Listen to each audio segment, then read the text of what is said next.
12 avril 1961, matin. Au cosmodrome de Baïkonour, au milieu de la steppe kazakhe, un lieutenant de vaisseau soviétique de 27 ans, Youri Gagarin, s'apprête à entreprendre un voyage qui entrera dans l'histoire. Il sera le premier homme à voler dans l'espace.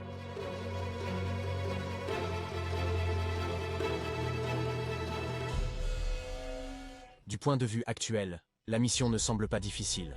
Il est prévu que Gagarin effectue une seule orbite autour de la Terre, puis qu'il revienne. Mais les choses étaient différentes il y a 60 ans. La course à la conquête de l'espace entre les deux superpuissances, l'Union soviétique et les États-Unis, venait de commencer. Et les soviétiques avaient une avance surprenante. Ils ont envoyé le premier satellite dans l'espace, Sputnik. Ils ont envoyé le premier animal, le chien Laika.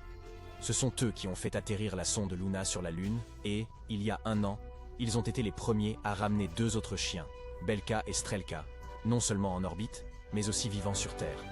Il ne reste plus qu'une dernière étape à franchir, faire de même avec un homme.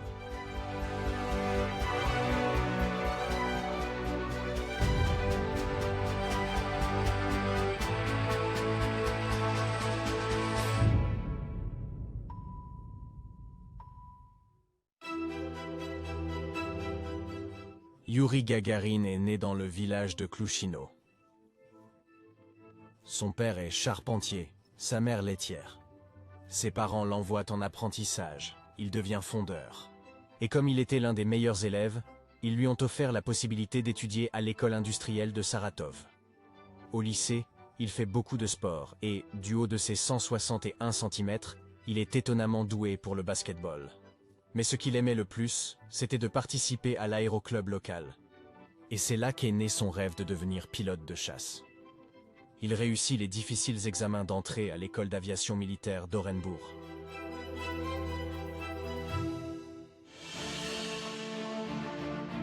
C'est là, pendant ses études, lors d'une fête organisée par l'école, qu'il rencontre Valentina Goriacheva, une infirmière qui travaillait dans le laboratoire du Centre de contrôle des missions spatiales.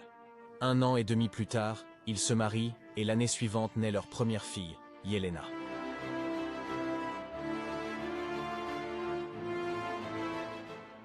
Gagarin a alors terminé ses études et s'installe avec sa famille au-delà du cercle polaire, dans la ville de Mourmansk, où il sert comme lieutenant dans l'aéronavale soviétique.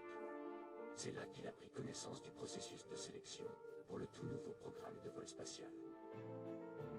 Le candidat idéal devait être un pilote de chasse âgé de 25 à 30 ans, mesurer au maximum 170 cm et peser jusqu'à 70 kg.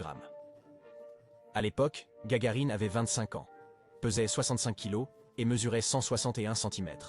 Après une série d'épreuves éliminatoires auxquelles ont participé plus de 3000 candidats, il s'est retrouvé parmi les 6 finalistes.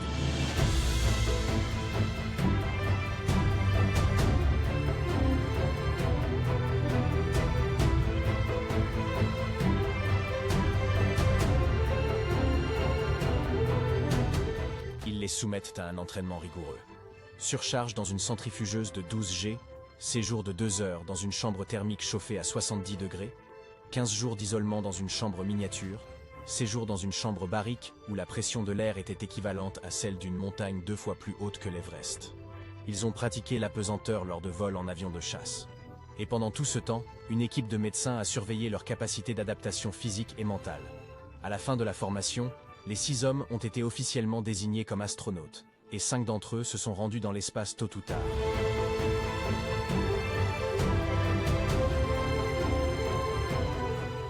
Mais maintenant, il s'agit de choisir le premier. Sur les 6 premiers, 3 sont restés en janvier 61. Youri Gagarin, German Titov et Grigori Nelyubov. Ils sont si bien assortis que le comité reporte la sélection finale d'un quart d'année supplémentaire. La décision finale n'a été prise que 4 jours avant le lancement. L'origine prolétarienne, l'apparence et même le nom ont joué un rôle. Youri sonnait beaucoup mieux qu'un nom German, et si l'on ajoute le sourire juvénile et la nature optimiste de Gagarin, il l'emporte haut la main.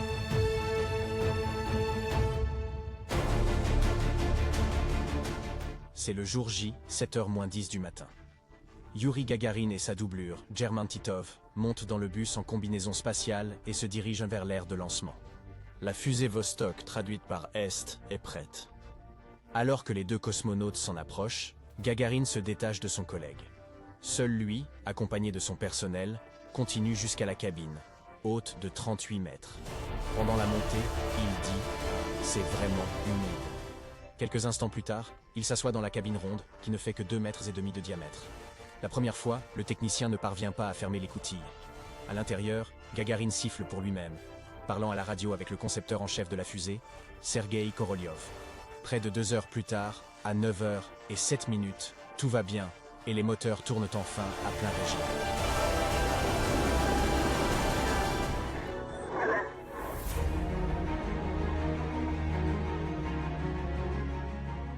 Le vol durera finalement 108 minutes. À la 57e minute, Vostok atteindra une altitude maximale de 327 km, soit environ 100 de plus que prévu. Gagarine n'est pas impliqué dans le contrôle du vaisseau, tout est automatisé. Cependant, le vol en douceur se transforme en chaos lorsque la descente commence.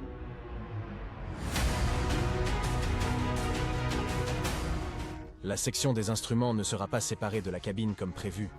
Les deux parties resteront reliées par un câble. Cela provoquera une violente rotation du vaisseau. Au bout de 10 longues minutes, alors que Gagarine commence à perdre conscience, le câble finit par se consumer dans l'atmosphère et la rotation s'arrête.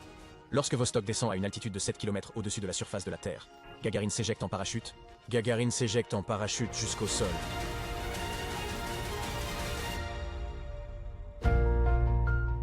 Mais des complications ont modifié la trajectoire de descente.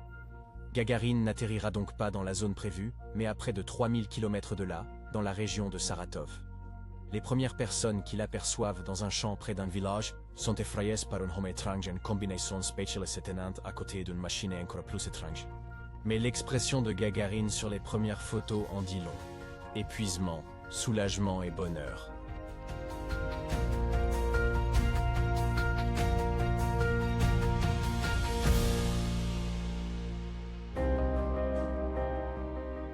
Le 12 avril 1961, la vie de Youri Gagarine se divise en deux parties. L'aviateur militaire inconnu devient l'homme le plus populaire de la planète. Il lui est interdit de voler, il est désormais trop précieux pour cela. Il n'est autorisé à monter à bord des avions qu'en tant que passager lors de ses visites dans les pays du monde entier. Il devient la propriété du peuple soviétique, un produit d'exportation dont le rôle est de sourire et de parler. Il est intéressant de noter que son tout premier voyage à l'étranger s'est déroulé à Prague.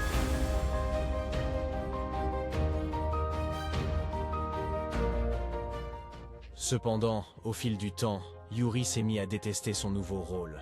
Il tombe malade, boit beaucoup, grossit. Il aspire à voler à nouveau et à retourner dans l'espace. Il fut finalement autorisé à voler, mais son rêve d'espace ne se réalisa jamais. Le 27 mars 1968, à 10h19, Youri Gagarine, accompagné de son instructeur Vladimir Serjogine, décolle à bord d'un MiG-15 pour un vol d'entraînement. 22 minutes plus tard, l'appareil s'écrase pour des raisons encore inconnues. Les deux pilotes sont morts sur place. Les enquêteurs n'ont identifié Gagarine que par sa montre, ses dents et des bouts de salopette. De nombreuses théories circulent sur ce qui s'est exactement passé pendant le vol. On parle d'une perte d'orientation, d'une erreur d'altimètre, d'un crash sur un ballon météo, ou de turbulences causées par un autre avion. Il existe également diverses théories de la conspiration.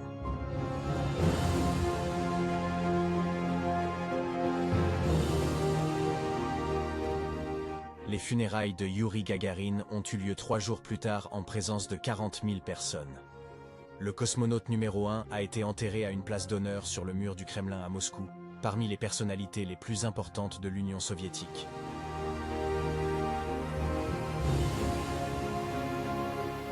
Il n'avait que 34 ans et il a été pleuré non seulement par les habitants de son pays natal, mais sans aucun doute par le monde entier.